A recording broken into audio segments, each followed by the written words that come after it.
Hey everybody, welcome to Live at the Hive. Welcome. We're in our premiere episode this week, Friday afternoon, 4 o'clock, live from Uptown Waterloo in the heart of Silicon Valley North. I'm practicing my radio voice. That's really what's going on.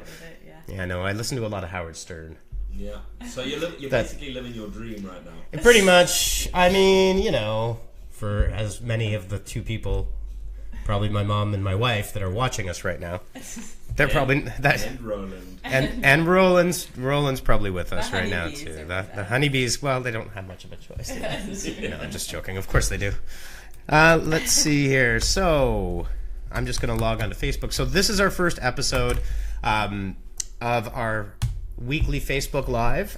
We are going to figure out the best way to stream to multiple platforms and simulcast at the same time. With the setup that we have, and Adrian and I are going to talk a little bit about it in a second, there's some limitations because of the software. Facebook terms of service, actually, because they're just darlings over there at Facebook, doesn't allow you technically to live stream to Facebook and any other platform at the same time, because that would just be distribution, and they don't want that. So anyhow, every week what we're going to do for about 45 minutes, that type of thing, we're going to do a wrap-up of the week. We're going to talk about what's working here at Honeypot. We've always got a lot of campaigns, a lot of projects. We launch multiple campaigns per week, optimize lots and lots of campaigns every single week, programs, social media, the entire thing, in addition to our own properties.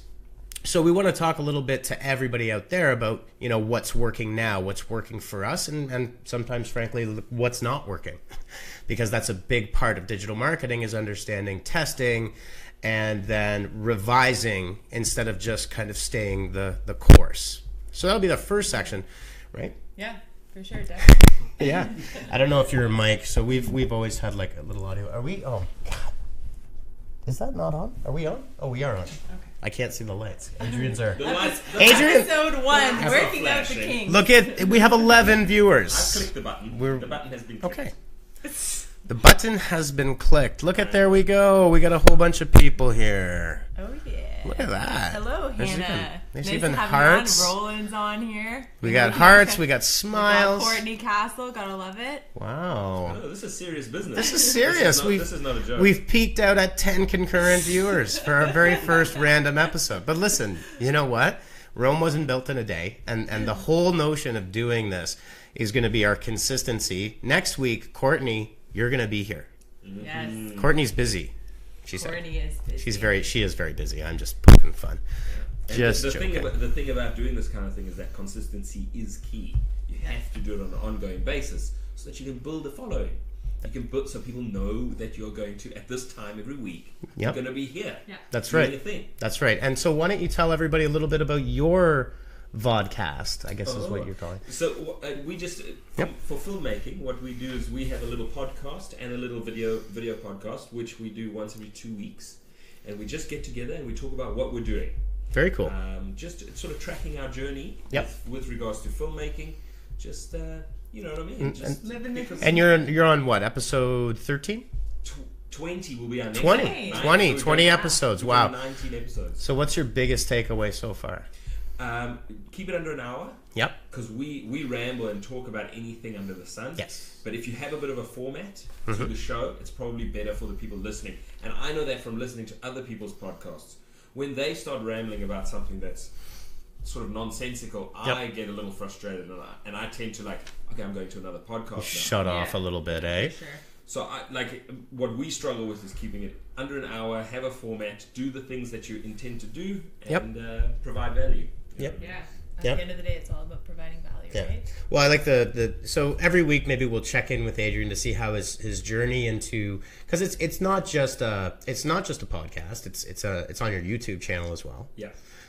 So there's been a whole world of learning. Digging into the YouTube world, which is no small feat. If any of you out there have ever worked on a YouTube channel seriously, you'll understand that YouTube is a monster. It's a beast. Yeah, right? Sure is. Yeah, and you have to, the guys who are doing well at YouTube are creating great YouTube content, right? And they've been doing it for years. Yes, and they work really incredibly hard. It's like a full-time job. The guys who are really rocking YouTube, they're full-time YouTubers. Yeah, absolutely. Okay, so that's cool. So why don't we talk a little bit, since this is our premiere episode here. So like I said, every Friday, 4 o'clock, just kind of wrap up the week, talk about what's working. We're going to talk about some of the big changes on this week's episode. Carolyn, what's going to be on? Well, we're going to be talking about a little bit about what we've been doing at the Hive, some of our campaigns that we've been running, as well as what's new on for marketing in terms of Twitter and Facebook. What's new this week? Twitter has launched a new update, so they're now going to be allowing 280 characters rather than 140, which is huge. Controversial. Extremely. My Twitter feed was exploding all week. Why is it so? Why did they have 140 characters? Hi, Nicole. Limit. My wife. What about Mom? My mom is on, and my wife, just like I said before. Aww. So they're sweet. all on. Yeah. So my question is, why did they have 140 characters to begin with? You have things like Facebook where you could write a post as long as you want. Yeah. You see something like Instagram come up where you can write as much as you want. Why did they stop at 140? So what the initial thing is that the story or the myth around the history of Twitter is that was an arbitrary number. Now the reason that they did it, and I don't know if a lot of people know this about like the history of where Twitter came from, but Twitter, when it was developed, was modeled after New York City bicycle couriers. So if you've ever been to New York City, have you guys ever been to New York City? I haven't. For 24 and hours. I hang my head in shame. We all know what happens when Dan goes to New York City. I become an American. Tequila. Tequila. Yeah, it's tequila sometimes happens, but no, I get all patriotic because it's like, it's what the United States is intended to be, in my opinion. Anyways, in New York City, back in the day, well, not back in the day, but now, if you watch a bicycle courier, they have... I think they still have walkie-talkies, right? And they send really short bursts of messages while, again, if you haven't been in New York City, it's hard to describe how fast the traffic is. It's never ending. And these bicycle couriers are, like, these guys are insane. These guys and gals, I guess, are weaving through the traffic. It's like, it's insanity. And they're receiving calls from dispatch about their next courier job because they get paid by the piecework. Like the movie with Jordan... Quicksilver. Was it Quicksilver you're thinking of? No, Kevin Bacon. Sure. It's a classic. No. Joseph Gordon-Levitt. He's in a movie where he's a bicycle carrier. Oh, cool. Okay. And you know what? The whole feeling of the film is very rushed and hectic, and there's a lot of like, dodging cars and that kind of thing. So Yep. So Twitter was invented as a way. Would there be a way to kind of model that kind of very fast communication on mobile devices at the time? And 140 character limit was kind of the arbitrary, at least, and correct me if I'm wrong, if anybody out there has a better myth about Twitter, was that it was actually an arbitrary number, and it was intended to focus the messaging down to a stream of consciousness, so you wouldn't be able to just write one gigantic thing, right? Now, there was, when this extension came out, I think it was J.K. Rowling that came out. I don't know if you follow her, Harry Potter, right? Yes. She's very, very active on Twitter. And basically her thing was like, you've just destroyed Twitter. The unique selling proposition was trying to convey an idea in 140 characters, which, you know, I don't know if many people did a good job of that. Yeah. Because they just tweet and tweet.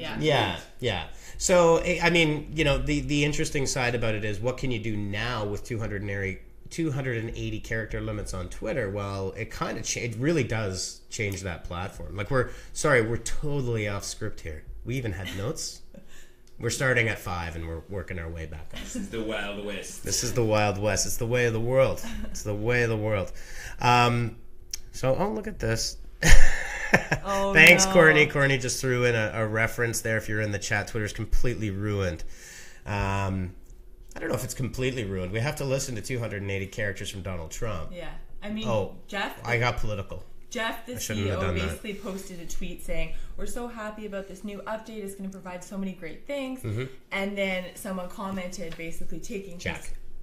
Someone commented basically taking his tweet and getting it down to 140 characters and making the point that, you know, why make this change? Yeah. Right? Well, but the thing is that, I mean, you could say it for, because 140 is such an arbitrary number, you can say it for any number. Mm-hmm. Like, then you could take, if he said something that was in 500 words, then somebody could take that and bring it down into 240 words, and they could be like, well, now you had to bring it down into that. Now, if I were to make a counter argument about that, we can talk about like the marketing implications, because it actually is a really big change to a platform. That's not a small change for something like Twitter. So people that have been using it effectively in certain ways, it's going to change a lot of things.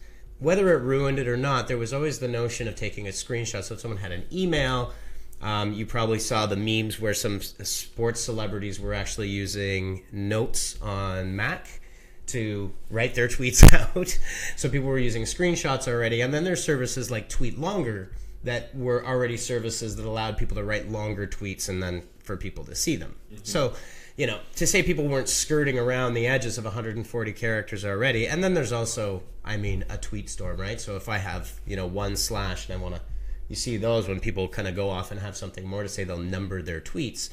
So, you know, I think one thing that it's done just from my personal use of Twitter is it made my feed a lot more annoying. Because now, so people were testing things out. One guy particular put, you know, 280 periods in a long row, a column, as opposed to straight across, which technically works. That's a nice guy. Yeah, that's a nice guy. So people were messing around with it and seeing what they had thought out and what they hadn't thought out. So yeah, so your feed isn't really so condensed anymore. It's making it much more of a well, on a phone for sure. Mm-hmm. Yeah. It's much more of a scrolling experience, right? You can't zip through as quickly as you could before. Yeah, exactly. Well, I think the biggest shock of this was it was really not that well laid out by Twitter that this was coming. They kind of shotgunned it pretty quick, and a lot of people were quite surprised at how fast it instantly rolled out across all of the Twitter data centers.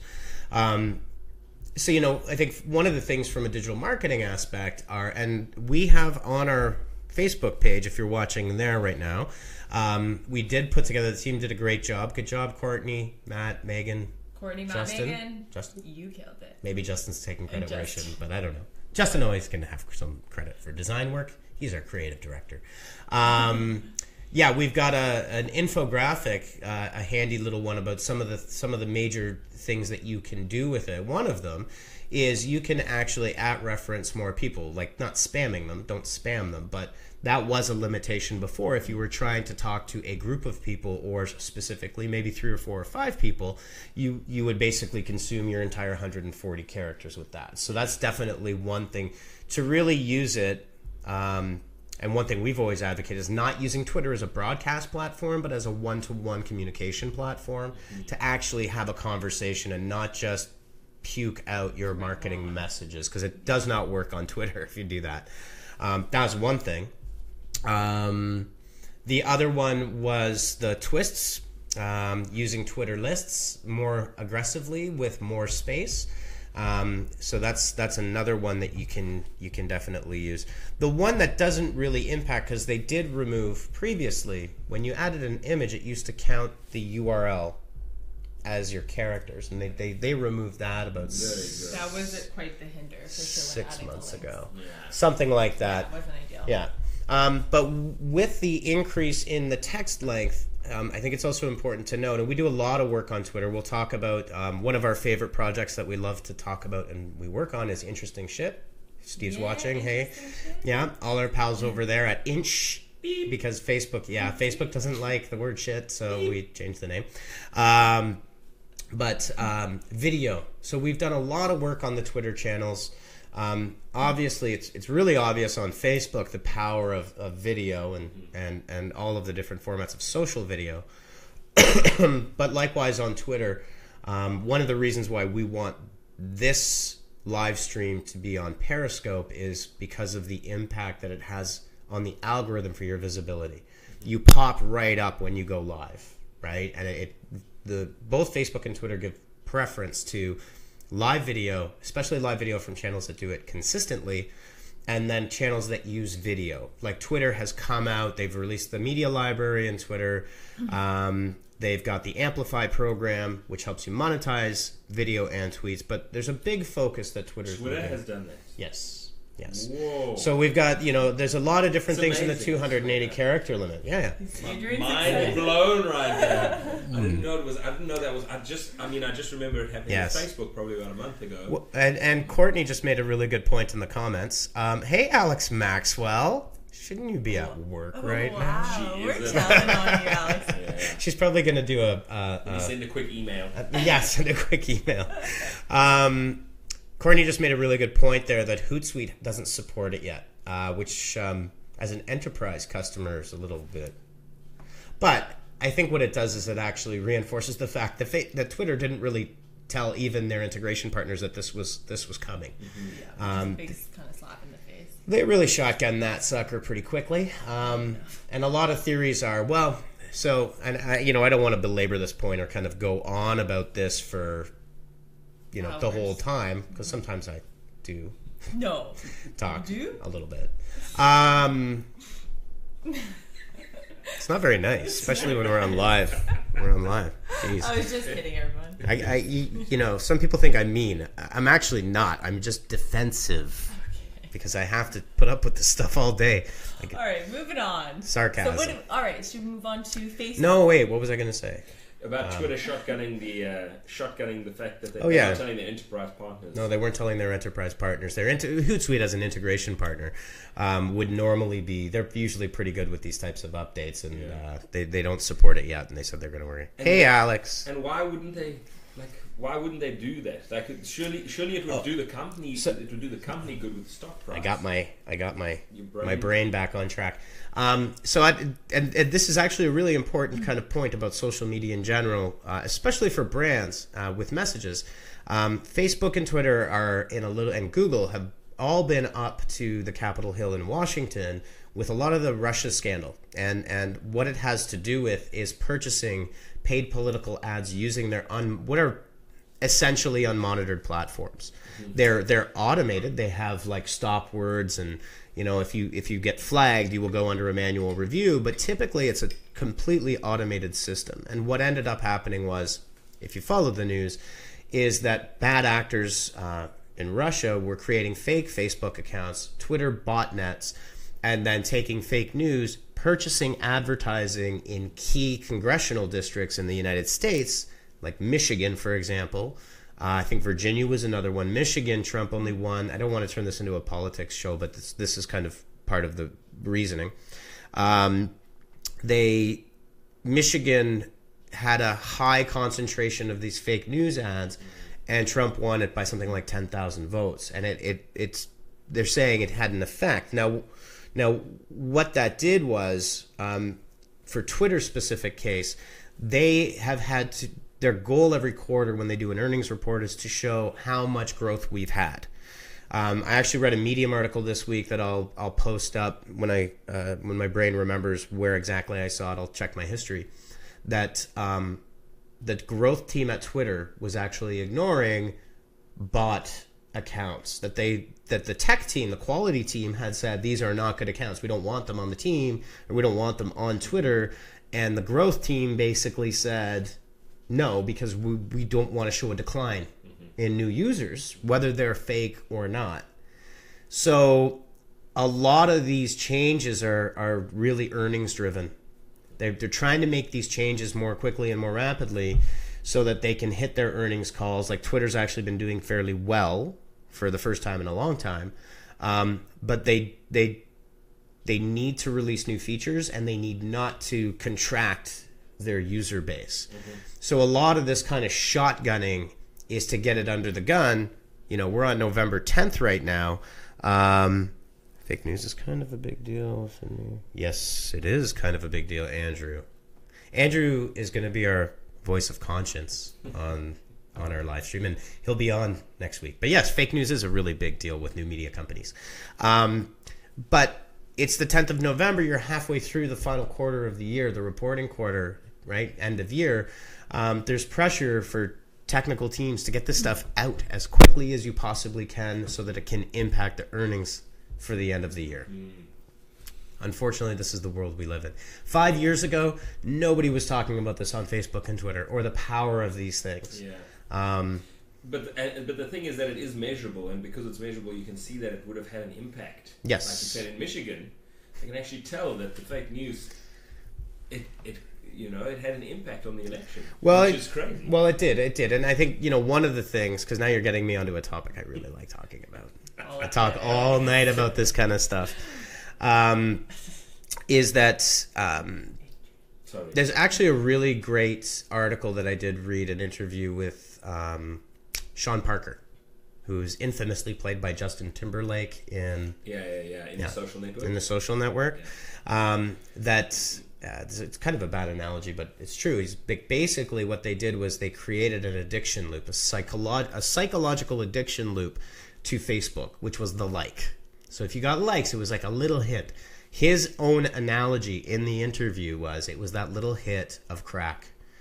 That's just enough. Once you get hooked, you're going to be hooked and you're going to be in there. And we knew that we were doing it. This is him saying, he said Zuckerberg and myself and everybody that was at Facebook at the time, we knew we were doing this.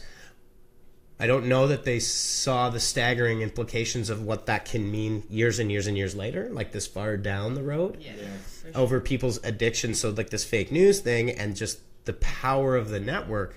Then you have an unmonitored ad platform where people can buy whatever they want and then inject it into people's psychology is extremely powerful. That's almost like, the dark side of the force in a sense. It is. Oh, definitely. Right. It is the dark side. If we were to veer this back to digital marketing, which is kind of where we're going with it, but it also does illustrate the power of these networks. If you have the right message and you're hitting the right audience and you resonate with people, you've got an incredible capability to reach very specific audiences who might buy your product or want to engage with you. Yeah, you are throwing a spear, and if you're hitting the right person right in the head with that spear, you're going to make an impact. That's a bold analogy. And we'll talk about this too, about customer personas and kind of what we've been up to in the Hive. That's right. Which ties into this perfectly. That's right. So I think we've covered a little bit about the 280. Well, maybe we killed it. Beat it to death. Yes. See how fast time flies. I know that's why you have like 2.5 hours. Serious problem. We have a little timer. Yeah. And then each segment, and then you got to move on. Yep. Otherwise, you will go for 2 hours because it's fun. It's absolutely. Imagine if we were drinking beers right now. Yeah. We'd be here till Saturday morning. Well, technically we have beer in the fridge. This used to be called, what did we call it? Beers and bees. Beers with bees. Beers and bees. The whole thing. Yeah, gotta love the bee analogies. Just keep them going. Okay, so up next, the change to Facebook? Actually, what I did want to talk about really briefly for people to understand is, and I wish we had more cameras to show this, is our actual setup. Because I think that's important. We do a lot of different types of streaming. I also stream personally. But our goal here, we're using a piece of hardware. So if you're out there and you're thinking, how can I get started? A lot of people, my wife, for example, does lives every single day with her iPhone. But if you're in a business and you want something a step up, but you have, the technical barrier, it's called a Mevo. It's by Livestream. It's MEVO. This is what you're watching right now. It scales up to 1080p. There's now a Mevo Plus. I believe the Mevo, when I bought it with the entire thing, was like $399. But what it does is it's a fully integrated. It's actually pretty amazing, right? It's a pretty cool. It is. I wish I could show you. Is awesome. Yeah, it's pretty neat, and it's actually really, really inexpensive. And one of the things that we were trying to do with this live stream was to make it practical, right? To make it portable, practical, and not a $10,000 setup. We do have those, like in our own setup, because of the types of videos that we shoot. We've got 4K cameras and a bunch of stuff like that.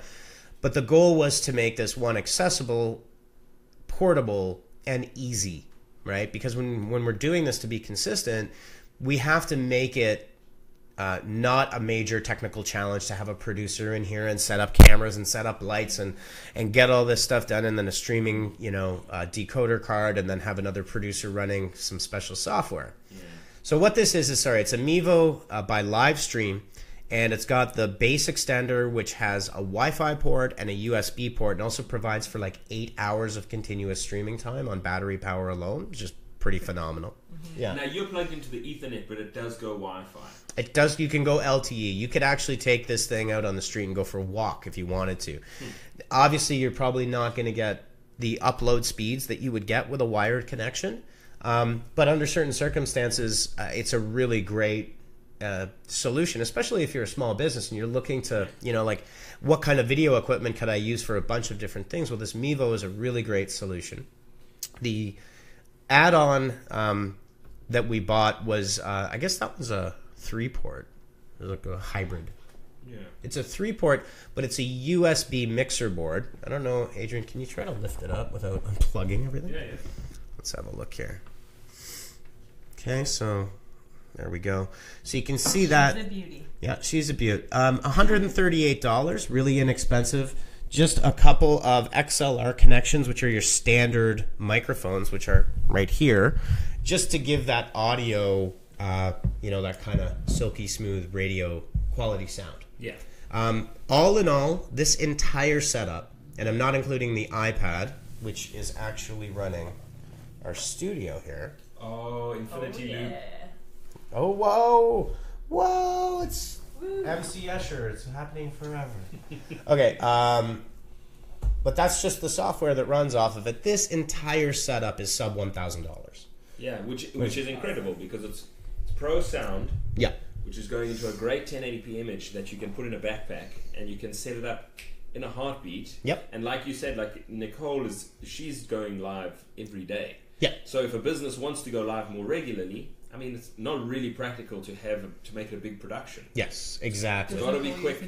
No, she uses her iPhone. Yeah, but the point is that you can go live, and you do want to go live on a regular basis. And if it's a big production, it's probably not going to happen. It's not going to happen. Yes. Exactly. So the other thing that the Mevo does really cool is you plug in an SD card into it, and if you're going to do talking head style videos, if you want to do those for your own business as well, thought leadership, that kind of stuff, all you need is, like right now, what we're sitting in right now is just in my office with the windows open, natural light, and actually the sun's kind of down, so we're getting a really indirect light, like it could be a cloudy day. Yeah. Really. But this thing has great low level light as well. You can plug an SD card into it, whatever size you want. You can shoot your video, transfer it over to Final Cut or Premiere or whatever video editor you want to use. And you could actually turn this into your portable video studio for a small business like that. Yeah. And it requires very little technical knowledge. You don't have to be a videographer to use this. Grab a little tripod and off you go. So this setup in particular, now I don't know that we're going to always use this setup because I kind of was thinking we would have cut scenes over to websites and we could show, landing pages, and we could show some conversion numbers and kind of things that's in the what's working now section of it. Yeah. But certainly this is like a very good option for us under a lot of circumstances. Yeah. So it's got a couple of things that it trips up on, like simulcasting, but again, you're looking at, if you do it the other way and you got a Mac, you're looking at Telestream Wirecast Pro. That's a $1,400 software bundle. You've got to get a USB 3 encoder card. Those run, $400 to $600. You've got to get a pro grade camera at that point. Whether you use a Rebel or like whatever, you're still looking at what's a Rebel cost, $500 for a package. And then you have to know how to use it. And then that's a whole thing. So in terms of practicality, the scales are pretty clear, right? Like for sub 1,000, I can get so much use out of this thing. And the next logical step is pretty big, right? For a lot of people. So that's our setup. If anybody wants it, we can take some photos and actually post it up if anyone's interested. Alex, Inception, that was a better reference than my MC Escher. But yes, that's true. Absolutely. You're even getting sarcasm from your ex-employees. We have no ex-employees. Everyone's always a part of Honeypot. Oh, they just don't get paid anymore. Yeah. We ask them to do stuff and we don't pay them. I'm just joking. I'm kidding. So next up, the other thing, since we did this totally out of order, we will talk about, I think right now is the new Facebook ads. So if you're running Facebook ads right now, you'll know that this is the heart and soul of, and again, I'm gonna dial this back down to quarterly earnings reports because that always is what it's about. Facebook, and this is a really good development, is their campaign optimization tools that they've rolled into Facebook Ads Manager. So what it will do is it will allow you to run variants and run tests and optimize based on improving the cost per click and your performance. I've seen a couple of case studies. We're just starting to use it. It rolled out 2 days ago, was when we got the message that it was available in all ads managers. So what it will do is basically run variant tests for you, find your most profitable targets and your most profitable messages, and then basically A/B test against each other, and you can see a significant improvement in the number of conversions that you would be getting. Cool. And now that's rolled right into Facebook Business Manager. So if you're running Facebook ads right now, or if you have an agency running Facebook ads, or if you are an agency running Facebook ads, you could be any variant of those things. You definitely want to poke your head into the new optimization tools that are available. The Business Manager for Facebook Ads Manager is basically running at light speed. Every week there's a new round of updates, some better than others, but this one is definitely a really good new update. So rolling that into all of our campaigns. Could you be a Facebook ad running an agency on Facebook? That's Inception. Let's do this again.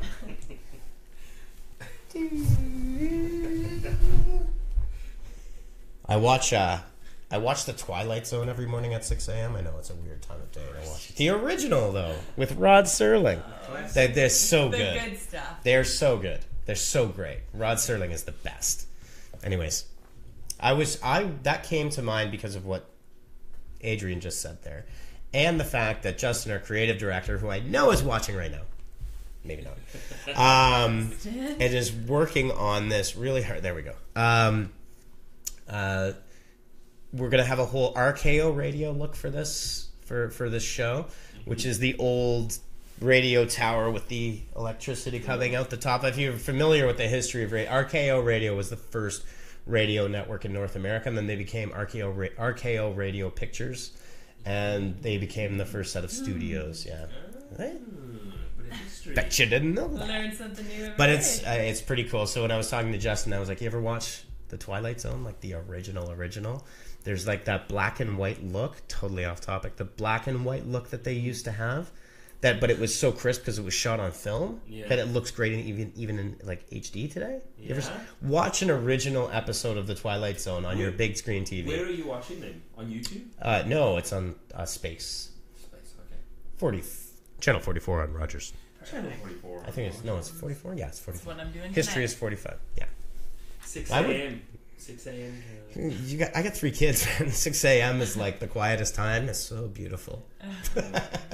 Before the chaos erupts. Justin! There we go. There he is. He's there. Okay, so moving on. Now, why don't we talk a little bit about what's working this week? Yeah, for sure. So we were running a lot of campaigns, getting them set up as of right now. Webinars and e-commerce campaigns for Black Friday. So that's really something that's huge right now at the Hive. So one of the main things that we're working on as of right now are ad grids, and I'll get into that after. But right now we're building out customer personas. And so for any business out there, one of the most important things before running any campaigns or before writing any blogs, putting out any type of marketing content, you need to absolutely have your customer personas nailed down. So what they are is basically it's a overview and description of your ideal customer. So we would go over basically what this person does for a living, what their pain points are, some of their challenges, some of their drivers and motivations, some of their skills and all that good stuff. And one of the important things about personas was a couple of things.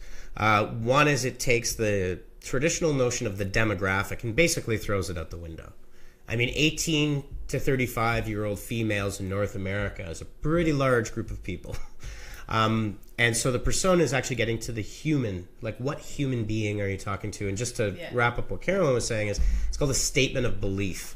It's like a paragraph that talks about if you could sit down and have a conversation with this person and they were just telling you what they believed, what would that sound like, right? Be like if your brand was a person. You should have a brand persona as well, and then also a target. So when you're developing the language, you're actually speaking to an individual and not a demographic. So your brand is a person.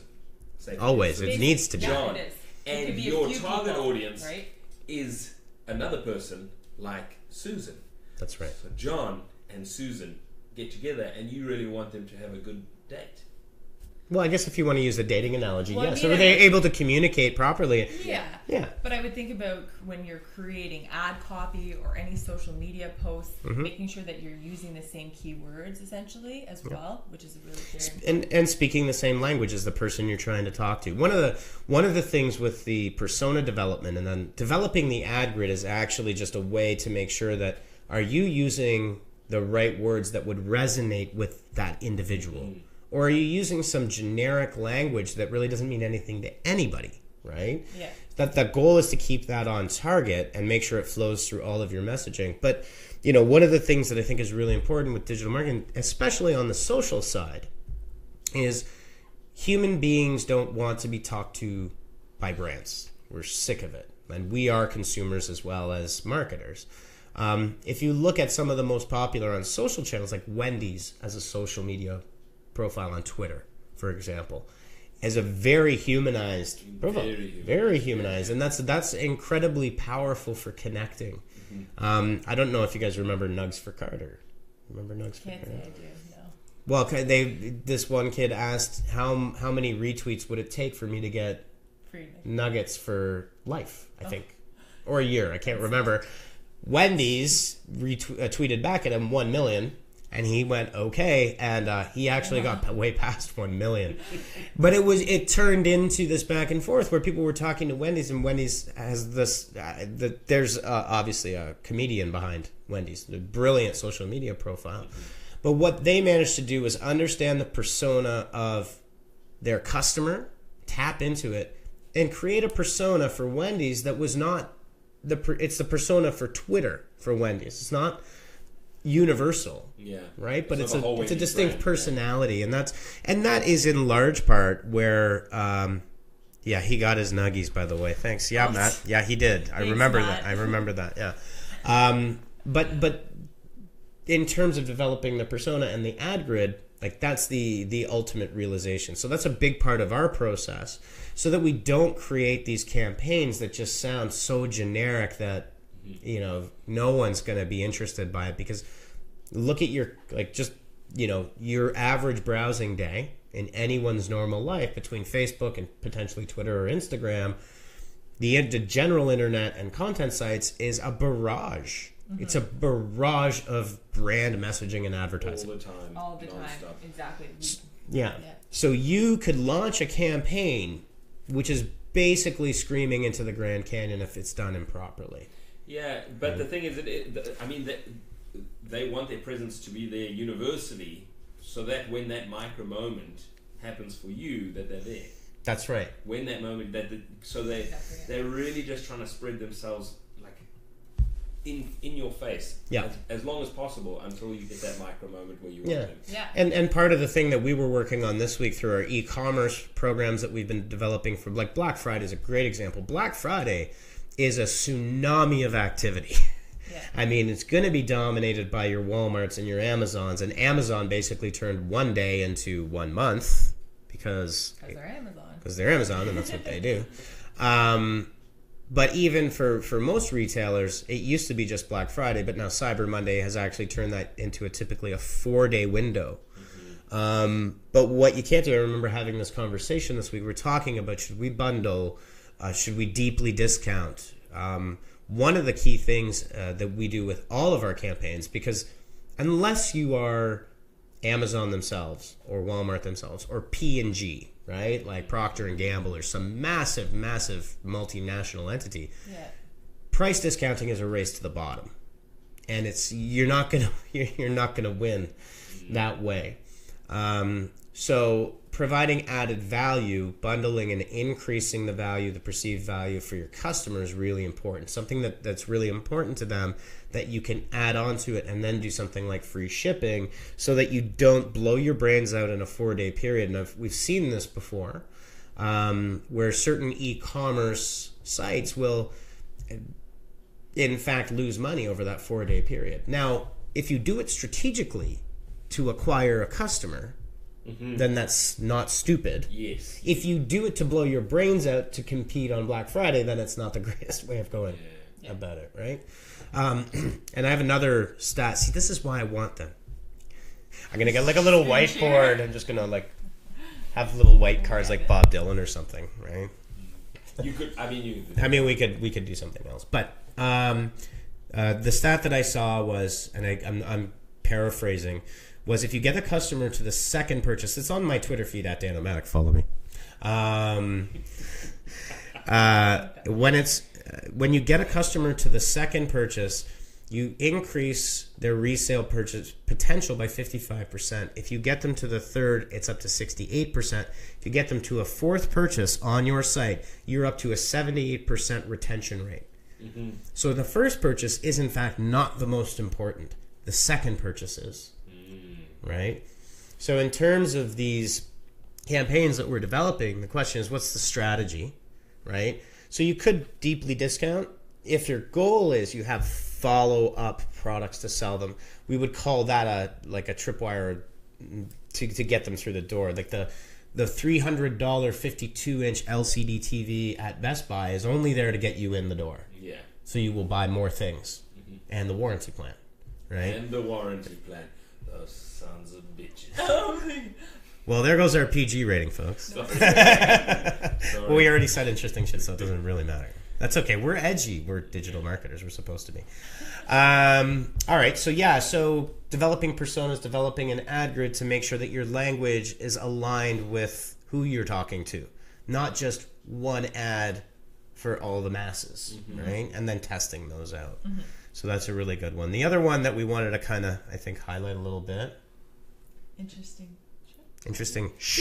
So we actually reached 500,000 subscribers on Facebook, right? On the Facebook channel, yeah, we got 5.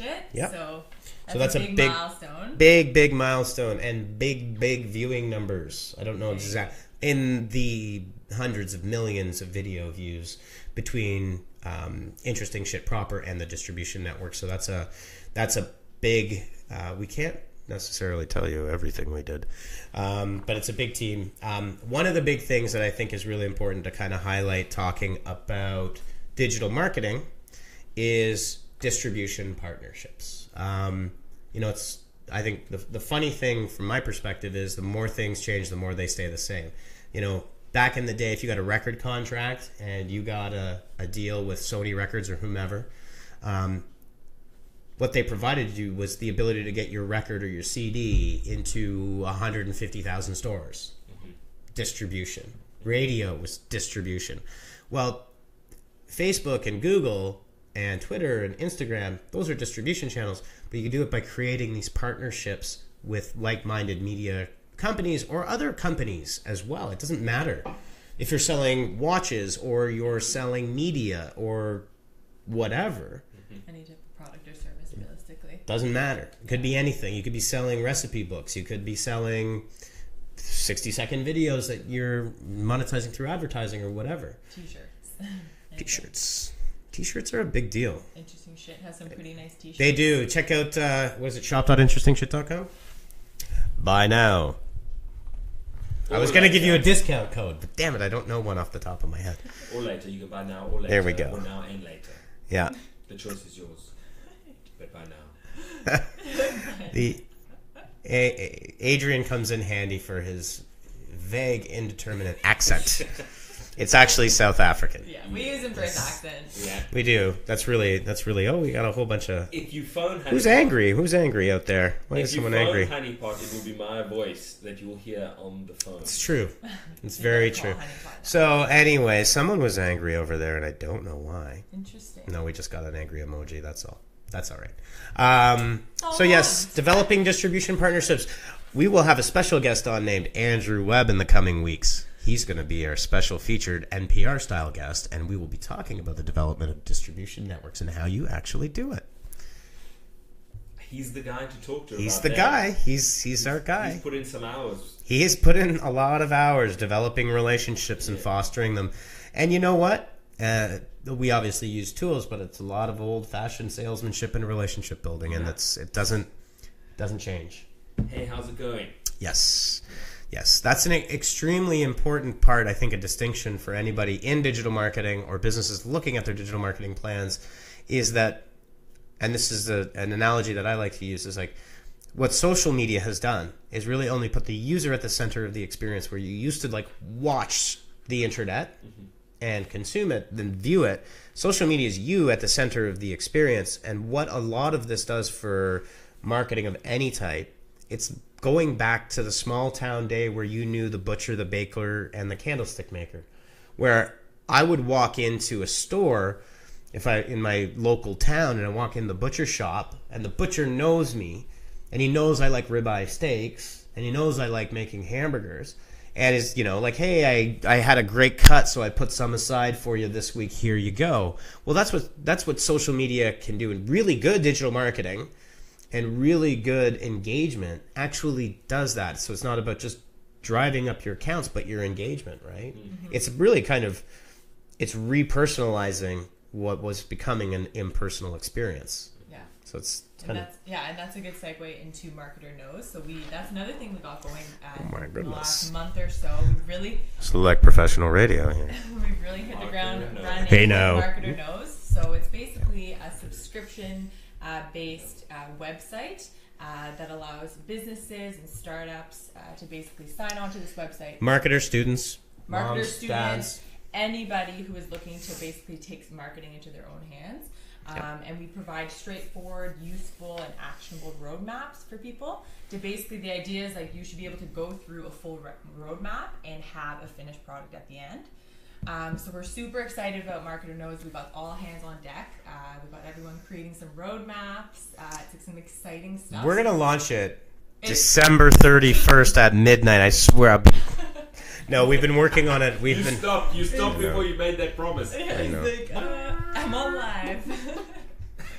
I can be a little bit tipsy. No, actually, New Year's Eve in my house with 3 kids, and my wife's probably not on because the kids are home now. New Year's Eve at my house happens at about 8:00. We watch Australia, Japan. Sometimes we watch previous years with the kids, and we go, Happy New Year. I haven't been awake at like midnight for New Year's Eve. Yeah, I know. It's busting down my party guy persona, but how many years? Exposed on Facebook Live. Yeah. That's what it's doing to me. No, like at least in like 7 years, I haven't made it to midnight. I'm asleep by like 11:30.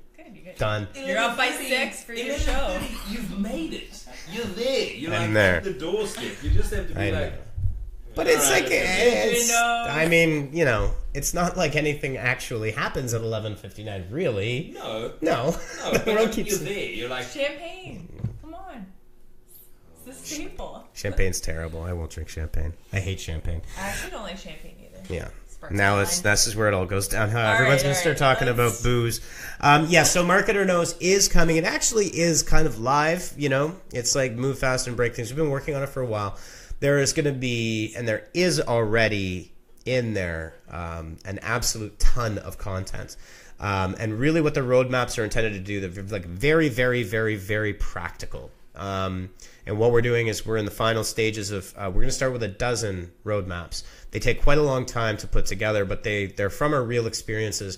And the intention is when you start that roadmap, as you work your way through, when you finish that roadmap, you will have that optimized landing page, that optimized campaign. You'll have a content schedule. You will have a call to action library, whatever. Customer persona. Yeah, as well. There's going to be in there. And then on top of that is what we call the marketing vault, which is a collection of our templates, of our, like all the things that we actually use here. We're refactoring them, putting them there, and making them available. So we're kind of big believers in open source. This industry moves so fast that what we were doing a year, 2 years ago is not the same thing we're doing today. Mm-hmm. But big believers in kind of sharing that information with everybody. So yeah, we're pretty excited. Marketer knows it's going to be a big deal moving into 2018. It was going to be a big deal moving into 2017, but better late than never. That's right. And so it's kind of a constant thing. So Kim Kennelly joined. Hey, Kim. Kim from Waterloo. I don't know. Thanks for coming on every Friday. So we don't have a really good outro to wrap things up. And you know what? I feel like you're going to do this every Friday, and eventually you're going to be like, this is what my outro is going to be. It's going to be I love Howard Stern. I don't care what anybody says. It's such a great. I bought Sirius XM only because I needed just for Howard Stern. Courtney's coming. Oh, look at this party crasher. Well, come on, don't lurk. Don't lurk in the background. We were trying to do something funny and just stick our faces in the door. Oh, there you go. There she is, lurking in the background. Lurking in the background. Courtney's actually the famous one. She's been known to speak at numerous venues around Waterloo region on a regular basis. What's your next? You have one coming up, don't you?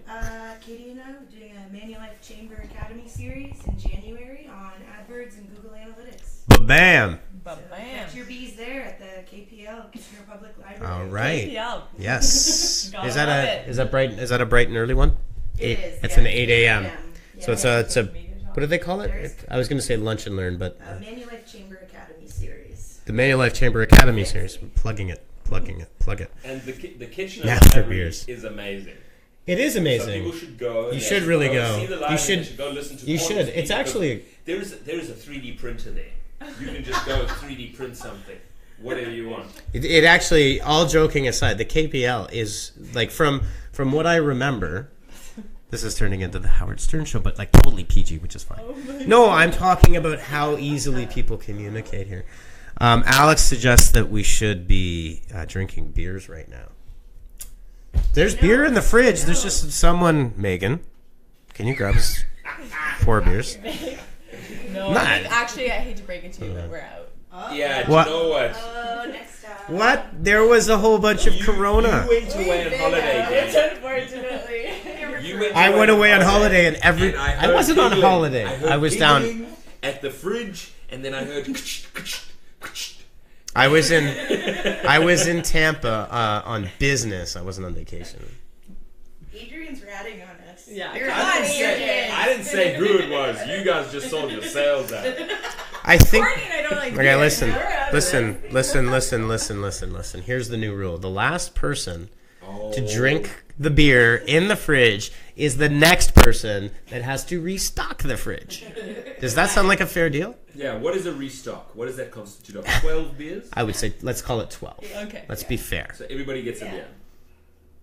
Yeah. Who used to drink? Yash used to drink us out all the time. Yash.